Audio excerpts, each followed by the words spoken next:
something good, there might be something bad. Always turns out with the things you see. I think it tells me good, bad, weird. Yeah, it's good, bad, weird. Good, bad, weird. Welcome back, viewers. Thanks for tuning in. Back on this couch myself. Yeah. Brave mama number one. Thanks. We've determined there is no brave number two. No, well, no one replied, so I must be it. That's it. Hey, Steph. Hi, Si. How are you? I'm pretty good. We have a big conundrum today, my friend. Oh, wow. A recent discovery, perhaps. It's huge. Conundrums around money are always big, though, right? A money conundrum. What is it, Steph? What happened? So, little bit of backstory I think is really important, is that I have always been a really careful person with money and ticked all the boxes and managed it in a way that works for me. From a very young age, I always saved money. I always bought things myself. I never had credit cards or did any of that. Had a first property quite young, and knew I wanted to have that goal. Well done. And had a that's something to be proud of. I don't know. Did your parents set you up like that? No. I Sorry. used to get picked on and say I was a tight ass and things like that because I wouldn't spend frivolously, and I probably bought things that I thought were important, not for the money value. Anyway, there's a lot of stuff out there to buy that you don't ever need. Digress. So, I had a mortgage broker when I was 23 who helped me learn how to buy property and how to use the money that I had, to make the most of it. Yeah. And he said to me, Steph, you need to have this insurance, that insurance, this insurance, that insurance, da-da-da-da-da. And I said, oh, that's a lot of insurance. It felt like a lot of outgoings. Yeah. So at that time, I had like 2 car insurance, 2 house insurance, like contents insurance and health insurance. And he said, you need income protection insurance. And I said, what for? He said, well, if something happens to you and you can no longer work, you'll need it to cover. And I think, I was like, oh, no, I'm cool. I'm young 20s. I'm fit and healthy. What's going to happen? Don't need anything. Yeah, you don't know, but yeah. So I didn't get it. And I went against his advice and said, no, I'm good. And so I was able to manage. And then at 26 and a bit, I was diagnosed with cancer. Right? Oh, yeah. Yeah. That's something we've never spoke about. And did not have income protection insurance. So when I could not work, guess what? I didn't have an income. But I still had a mortgage. 2 mortgages. And it was really tough. At the no doubt. Yeah. On top of what you're going through health. Oh, yeah. Jesus. Yeah, totally. But as a worker, I did do some, like a modified job within my profession and kind of had money coming in to somewhat. And actually it was good to go to work, to take your mind off it. So no problems there. So kind of got through that and then skipped forward quite a few years. He'd said, Steph, you probably need to get income protection insurance. And at that point, he'd referred me to a financial advisor who looks at everything. And she kind of looked at all insurances and said, that's the one you need. And I said, yeah, but I'm not getting cancer again, so forget it. And she said, doesn't matter, you still need it. Yeah, said, well, what could happen now? Yeah. But this time I listened. And she got me this policy, went through it. I didn't understand it all as much, but she did. And we're not here to talk about brands or anything like that. We're not here to talk about just that these things exist and what they do. That's purely this episode, yeah. I think advisors are good because they know all the ins and they know all the fine print. So she told it all to me. So my policy excluded everything to do with cancer. Right? So if I got it again, I wouldn't be covered. Okay, right. Pre-existing condition. Definitely want to be speaking to a professional in these circumstances. Correct. And if you can find someone you trust, even better. I think an advisor, not someone from a company. Oh, yes, no. An independent. Yeah. So she was amazing and explained everything. I was like, okay, so I'm not covered for anything like that. And obviously the birth of the first child went pear-shaped and left me with injuries that I didn't make the connection really until I was in a review appointment with her, and she said, if you are no longer able to work, you should send in all your paperwork and contact them because you may be eligible to claim your income protection. Yeah. I actually thought, well, I'm on maternity leave, so does it... Yeah. Can you still... Like, I had all these questions. She goes, just do it and see how you go. I must say, the company has been amazing. I'd love to name them, but I don't think it's really... Not the right time now, yep. Yeah, it's in the book if people really want to know. I mean, you know...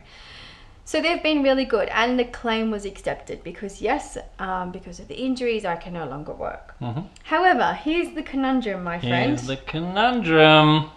Coming at you, conundrum. I took out that policy many, many, many years ago, and I chose not to increase the benefit, so and therefore the premium. So my benefit that I'm getting paid now is very much less compared to what my earning potential. Yeah. Probably half. Yeah, right. So I'm accessing that and it's important to review it yearly. Yes. I'm on the opposite side. I've never had it. I'm in trouble here after this episode. You are so getting it now. Yeah. Because you just never know. A mountain biking accident. 100%. No leg in action, no work, no pay, no mortgage. Like I'm in trouble right now. It's really important. Yeah. And so obviously it's a smaller portion of what I could be earning, but I'm so grateful I had it at all. Had I not had it, I think, we could have lost a house now. It does get that close. Difference, yes. Yeah. But the conundrum is, so now I've written this book. Brave Mama. It's not Brave Mama. It's classed as income. Fair enough. But it works in a funny way. Being an author, I've learned that you're lucky to make $3 a copy per book on a book that sells for $29.95, like mine. So it's not a lot. It's really not a lot, right? It's a story that you had to tell. Yeah, and I didn't do it for monetary value. I did we're doing this, we're not doing it for anything. I did it to help other moms. I did it to help people that are thinking about becoming mums, and didn't think, oh, well, that might just be a little tiny trickle of an what do they call that? Income stream on the side. Thinking, well, maybe one day when I do become famous and it's a really popular bestseller, then I could start getting ahead again. Because being an author is a job I can do sitting down. But it's so ebbs and flows. You could make $9 one month and then maybe 90 the next and then, $3. So it all ebbs and flows. So back to the insurance part of it. They are now saying that we need to provide them with a profit and loss statement, like I'm running it like a business. Yeah. But I'm not set up like a business. I'm set up as an individual person who is telling a story and trying to help others. So my conundrum is now, whatever I earn, whatever $3 I earn, then gets deducted potentially off what my income protection is. So we're like standing still. Wow. And I know people could be watching saying, wow, you should just be lucky. And I am, but in my mind now, there's no way I can get ahead. I'm trying to get ahead. I'm trying to get our family back on the trajectory of owning our home. Something really simple that we all strive to do. Yeah. When mums come off maternity leave and they have that income stream coming back in, it's like, right, we're off standing still and we're back on that to reducing our mortgage and being financially free. For me, the book doesn't pay any superannuation, sick leave, annual leave, nothing. So it's not like a job. No. But still, everything I earn from that will be deducted from that. So I am back to square one. So you need to have you spoken to the financial people? It's on the cards. I mean, there's a because the profit is what's left after everything else. So if you start paying yourself super and all that sort of stuff, well, then that profit is really...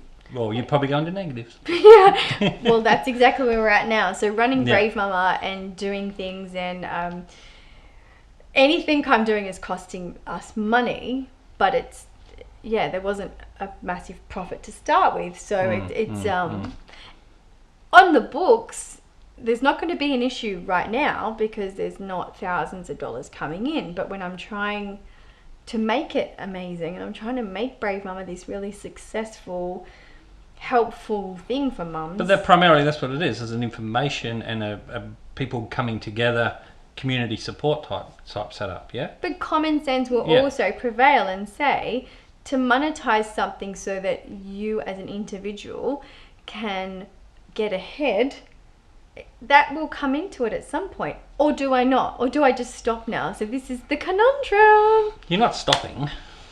No one's stopping. No, you're not stopping. No one's stopping. I know you. You're not stopping. No.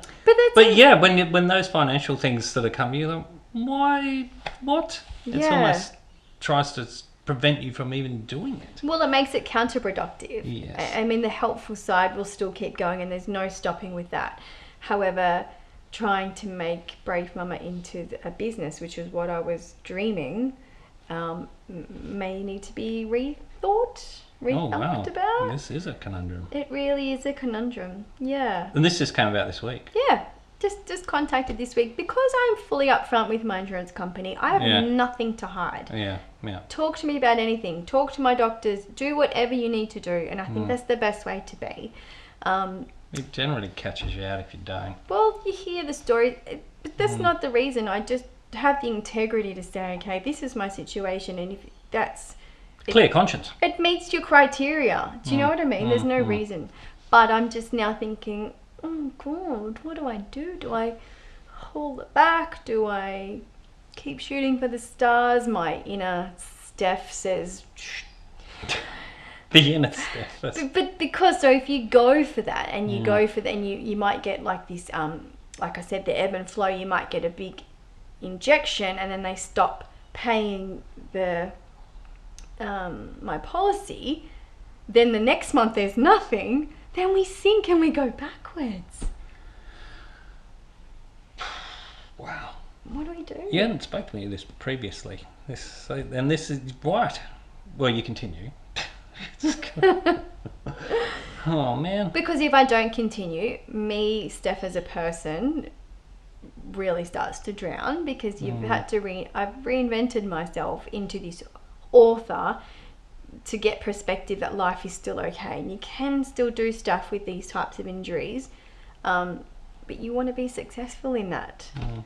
And I think because it's early days as well, isn't it? Yeah, look, I think the conundrum will start to unfold. I mean, they've given me pages of questions I need to answer, which is all good, but I have never done a profit and loss statement. There's only really been loss. Not that people want to know that. People want to see success for authors, but it's just not really how it works.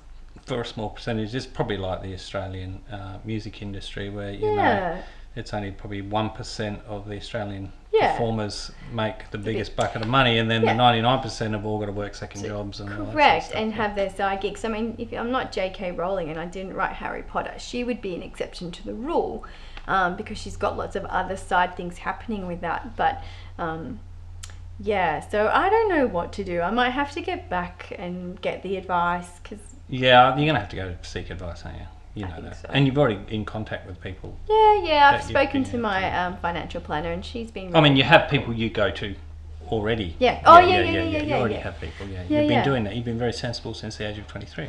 Well, I can send you some links in there if people are interested, because I think the local people who think like you, I probably should get income protection insurance, I probably should do this. There's so many people doing it now, you don't know who to trust. Now, of course, please try and help lovely Steph out in the comments. If you've had any experience with this type of thing or found other ways or whatever, please. And go visit bravemama.com or you be messaged personally, that sort of stuff. Tell me, what should I do? Yeah, wow. What would you do? I know Steph's coming back to make more videos. Oh, yeah. Oh, yeah. This is too cool. How could you not? Thank you. Yeah. Yeah. Wow. Okay. So we didn't solve the conundrum today, but we will. Wow, that's hit back. me. I didn't know that this was coming. Sorry, man. I'm sorry for you, Steph. We can't solve everything. No. We can't solve everything, but we will come back with it because that's what we do. Well, stop. tune in next time and see how we're going. Updates on the Myna birds before we go very Myna quickly, birds. because that conundrum's solved, right? Solved. What happened was they are no longer in the roof, Awesome.